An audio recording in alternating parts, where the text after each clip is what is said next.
മുഹമ്മദ് സാദിഖ്, താങ്കൾ മറുപടി നൽകണം. രണ്ടിടത്തും ഇപ്പോൾ രണ്ട് കേസിലും പോലീസ് നിങ്ങൾക്ക് അനുകൂലമായി പ്രവർത്തിക്കുന്നു, നിങ്ങൾക്ക് വേണ്ടി പ്രവർത്തിക്കുന്നു. ഈ കൊലവിളി പ്രസംഗം നടത്തിക്കൊണ്ടിരിക്കുമ്പോൾ കൊയിലാണ്ടിയിലെ കാര്യമാണ്, അവിടെ പോലീസ് നിൽക്കുന്നുണ്ട്, പോലീസ് കാണുന്നുമുണ്ട്. അപ്പോൾ കാര്യവട്ടത്തെ കാര്യം കൂടി ഇപ്പോൾ KS നേതാവ് പറഞ്ഞല്ലോ, രണ്ടിടത്തും പോലീസ് നിങ്ങൾക്കൊപ്പമാണ്. നിങ്ങൾ പറയുന്ന കർണപുടം അടിച്ചു തകർത്ത ദൃശ്യം പോലീസിന്റെ പക്കലുണ്ടെങ്കിൽ അത് പുറത്തുവിടാൻ ആവശ്യപ്പെടണം.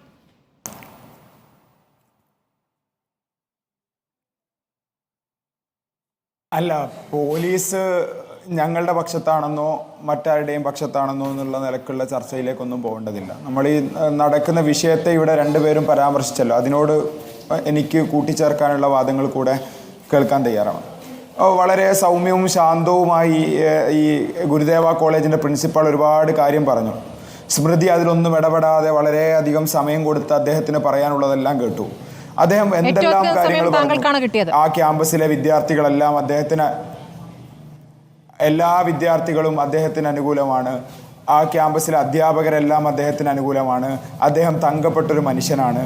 അദ്ദേഹം ക്യാമ്പസിൻ്റെ ഉന്നതിക്ക് വേണ്ടി പ്രവർത്തിക്കുമ്പോൾ പുറമേ നിന്നൊരു ഗൂഢാലോചനാ സംഘം ആ ക്യാമ്പസിനെ തകർക്കാനുള്ള അജണ്ടയുമായി കടന്നു വരികയാണ് എന്നൊക്കെ.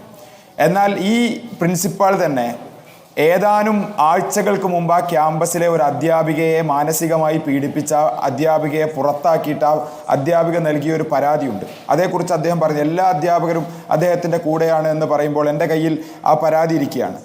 ഇത് ചർച്ച ചെയ്യാൻ വേണ്ടി തയ്യാറാകണം. ഷീബ എന്ന് പറയുന്ന ആ ക്യാമ്പസിലെ ജേർണലിസം അധ്യാപികയായ ഒരു അധ്യാപിക, ഈ സുനിൽ ഭാസ്കർ എന്ന് പറയുന്ന കൊല്ലം പ്രദേശത്തുള്ള ഗുരുദേവ കോളേജിലെ ജേർണലിസം അധ്യാപികയായി 7 വർഷമായി ജോലി ചെയ്തു വരുന്ന ആളെ പ്രിൻസിപ്പൽ ഡോക്ടർ സുനിൽ ഭാസ്കറിൻ്റെ കൊടിയ പീഡനം കൊണ്ട് എനിക്ക് വളരെ മാനസികമായി ബുദ്ധിമുട്ടുകൾ ഏൽക്കേണ്ടി വന്നിട്ടുണ്ട് എന്നുള്ളൊരു പരാതി നിൽക്കുകയാണ്. നിങ്ങൾ ആലോചിക്കേണ്ടത് ഒരാഴ്ചക്ക് മുമ്പാണ്, ജൂൺ മാസം അവസാനമാണ്. ഇതേ സുനിൽ ഭാസ്കറിനെതിരെയാണ് അതിന് ഏതാനും മാസങ്ങൾക്ക് മുമ്പ് മറ്റൊരു അധ്യാപികയെ കോണ്ടാക്ട് സർട്ടിഫിക്കറ്റ് പോലും എക്സ്പീരിയൻസ് സർട്ടിഫിക്കറ്റുകൾ പോലും നൽകാതെ പിരിച്ചുവിട്ടതുമായി ബന്ധപ്പെട്ട വാർത്തകൾ വരുന്നത്. കഴിഞ്ഞ വർഷമാണ് ആ ക്യാമ്പസിലെ യൂണിയൻ പരിപാടി ഈ പ്രിൻസിപ്പൽ തടസ്സപ്പെടുത്തുന്നത്. വിദ്യാർത്ഥികൾ തെരഞ്ഞെടുത്ത യൂണിയനെ തന്നെ സസ്പെൻഡ് ചെയ്യാനുള്ള നീക്കങ്ങളുണ്ടായത്. ഇക്കഴിഞ്ഞ ദിവസം താങ്കൾ തന്നെ നേരത്തെ ചോദിച്ചതുപോലെ ആ ക്യാമ്പസിലെ ഏതാനും ഇദ്ദേഹം പറഞ്ഞു ആ ക്യാമ്പസിലെ SFIക്കാരെല്ലാം അദ്ദേഹത്തിന് അനുകൂലമാണ്. പുറമേ നിന്നെത്തിയ ഗൂഢാലോചനാ സംഘമാണ് അദ്ദേഹത്തെ എതിർക്കുന്നത്. എങ്കിൽ എന്തിനാണ് അദ്ദേഹം ആ ക്യാമ്പസിലെ 4 വിദ്യാർത്ഥികളെ സസ്പെൻഡ് ചെയ്തത്? ഇങ്ങനെ അദ്ദേഹം പറയുന്നതിൽ വലിയ ഒരു വൈരുദ്ധ്യം നിലനിൽക്കുകയാണ്. ആ ക്യാമ്പസിലെ രാഷ്ട്രീയ വിദ്യാർത്ഥി സംഘടനാ പ്രവർത്തനങ്ങളെ ചെറുക്കാനും യൂണിയനെ എല്ലാം അട്ടിമറിക്കാനും അധ്യാപകരെ, അദ്ദേഹത്തിനെതിരായി നിലകൊള്ളുന്ന അധ്യാപകരെ എല്ലാം വിരട്ടി പുറത്തു ചാടിക്കാനും തൻ്റെ ഒരു ഏകാധിപത്യ സംവിധാനമായി ആ ക്യാമ്പസിനെ കൊണ്ടു നടക്കാനുമുള്ള ഒരു ശ്രമമാണ് അദ്ദേഹം നടത്തുന്നത്. ഈ ശ്രമത്തിന് അവിടെ SFI എന്ന വിദ്യാർത്ഥി സംഘടന വിഘാതമായി നിൽക്കുന്നു എന്നുള്ളത് കൊണ്ടാണ് SFIയുടെ ഹെൽപ്പ് ഡെസ്ക് പോലും അദ്ദേഹം തടസ്സപ്പെടുത്തുന്നത്. എന്നിട്ട് അദ്ദേഹം പറയാണ് യൂണിവേഴ്സിറ്റി പറഞ്ഞില്ല SFIയെ ഹെൽപ്പ് ഏൽപ്പിക്കാൻ, SFI അഡ്മിഷൻ ഏൽപ്പിക്കാൻ യൂണിവേഴ്സിറ്റി പറഞ്ഞില്ല. അദ്ദേഹം എന്ത് തരത്തിലുള്ള വാദമാണ് ഉന്നയിക്കുന്നത്? ഒരു കോളേജിൽ അഡ്മിഷൻ നടക്കുമ്പോൾ ആ അഡ്മിഷൻ പ്രോസസ്സ് ഒഫീഷ്യലായി നടക്കുമ്പോൾ തന്നെ അഡ്മിഷൻ അസിസ്റ്റൻസ് നടത്താൻ വിദ്യാർത്ഥി സംഘടനകളും മറ്റുമെല്ലാം എല്ലാ കാലത്തും എല്ലാ ക്യാമ്പസിലും ഉണ്ടായിട്ടുണ്ട്. ഇദ്ദേഹം കോളേജ് പഠിച്ചിട്ട് തന്നെയാണല്ലോ അധ്യാപകനായി മാറിയത്. അദ്ദേഹം പഠിച്ച കോളേജിൽ അല്ലല്ലോ, ആ ക്യാമ്പസിലെ വിദ്യാർത്ഥികളാണല്ലോ അത് ചെയ്തത്. ക്യാമ്പസിലെ വിദ്യാർത്ഥികളല്ല എന്നാണ് പ്രിൻസിപ്പൽ പറയുന്നത്. ക്യാമ്പസിന് പുറത്തുനിന്നുള്ളവർ അകത്ത് കയറി കാര്യങ്ങൾ നിയന്ത്രിക്കാൻ ശ്രമിച്ചു എന്നാണ് പറയുന്നത്. അല്ല, ശ്രീമതി സ്മൃതി കേൾക്കൂ. ആ ക്യാമ്പസിലെ വിദ്യാർത്ഥികൾ ഈ ഹെൽപ്പ് ഡെസ്ക് നടത്തുന്നതിന് അദ്ദേഹം തടസ്സപ്പെടുത്തിയപ്പോൾ SFIയുടെ മേൽ കമ്മിറ്റിയുമായി ബന്ധപ്പെട്ട് നിൽക്കുന്ന ആളുകൾ ഈ വിവരം അന്വേഷിക്കാൻ ആ ക്യാമ്പസിലേക്ക് എത്തി. അത് സ്വാഭാവികമാണ്. വിവരം അന്വേഷിക്കുന്ന രീതിയാണല്ലോ കണ്ടത്.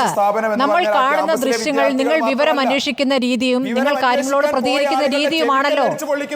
അതാണ് പ്രശ്നം. മുഹമ്മദ് സാദിഖ്, നിങ്ങൾക്ക് സംസാരമില്ല, നിങ്ങൾക്ക് ചർച്ചയില്ല, നിങ്ങൾക്ക് വെല്ലുവിളിയും ഭീഷണിയുമാണ് നിങ്ങളുടെ ഭാഷ. അവിടെയാണ് പ്രശ്നം. അസഭ്യം പറഞ്ഞു എന്നൊക്കെ താങ്കൾ പറയുന്നു. അങ്ങനെയെങ്കിൽ അത്തരം ദൃശ്യങ്ങൾ നിങ്ങൾക്ക് എടുക്കാമല്ലോ. എത്രയോ ദൃശ്യങ്ങൾ നിങ്ങൾ അങ്ങനെ പുറത്തു വിട്ടിട്ടുണ്ട്. അസഭ്യം പറഞ്ഞതല്ലോ, നമ്മൾ ഈ വെല്ലുവിളി പ്രസംഗമല്ലേ പുറത്തേക്ക് കാണുന്നത്. കൊല്ലും എന്ന് തന്നെയാണല്ലോ ഭീഷണി, അല്ലേ? ആ ഭീഷണിയാണ് വരുന്നത്. അത് നിങ്ങൾ ഗൗരവത്തിലെടുക്കുന്നു, വൈകാരികമായി പ്രതികരിച്ചതാണ് എന്ന് പറഞ്ഞ് അതിനെ ചുരുക്കി കാണുകയാണ്. പോലീസിന് മുന്നിൽ വെച്ച് അങ്ങനെ ഭീഷണി മുഴക്കാമെങ്കിൽ പോലീസ് ഇല്ലാത്തപ്പോൾ അതിലും അപ്പുറം ചെയ്യാൻ സാധിക്കും എന്നൊരു സാധാരണക്കാരന് പെട്ടെന്ന് കേൾക്കുമ്പോൾ അങ്ങനെയാണ് തോന്നുക. ഇനി പ്രിൻസിപ്പളിൽ ഒരു ചോദ്യം ചോദിച്ച ശേഷം എനിക്ക് ഷിനാസിലേക്ക് പോകേണ്ടതുണ്ട്.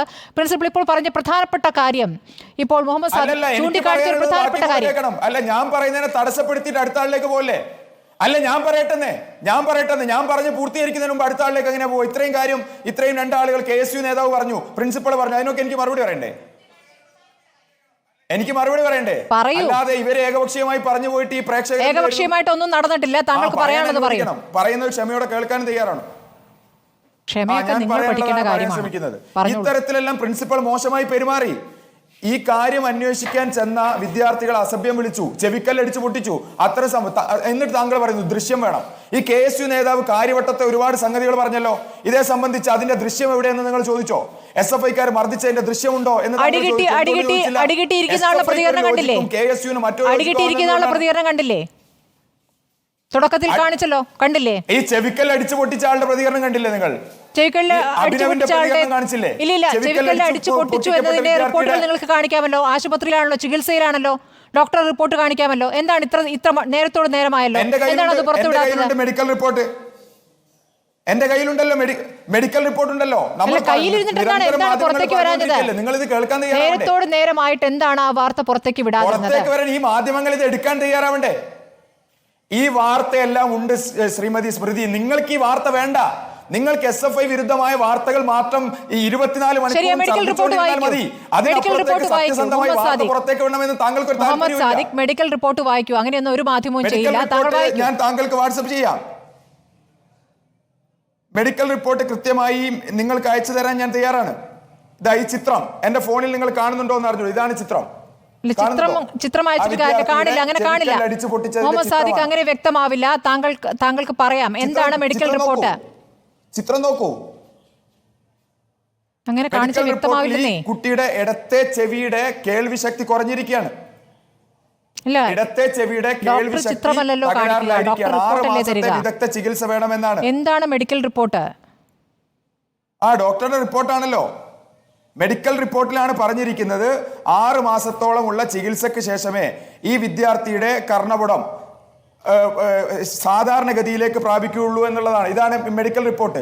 ഞാനൊരു ഈ മെഡിക്കൽ കോഡുകൾ ഡീകോഡ് ചെയ്തെടുക്കാൻ മാത്രം വിദഗ്ധനല്ലാത്തത് കൊണ്ട് എനിക്കിത് വായിക്കാനോ നിങ്ങൾക്കത് മനസ്സിലാക്കാനോ സാധിക്കില്ല. ഇതിന്റെ ചിത്രമാണ് ഞാൻ കാണിക്കുന്നത്. അതായത് 6 മാസം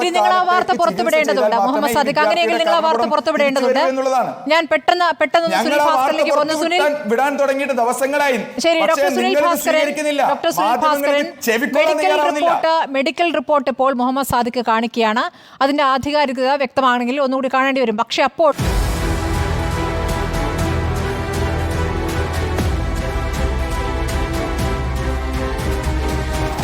ഡിബേറ്റ് വിത്ത് സ്മൃതി പരുത്തിക്കാട്.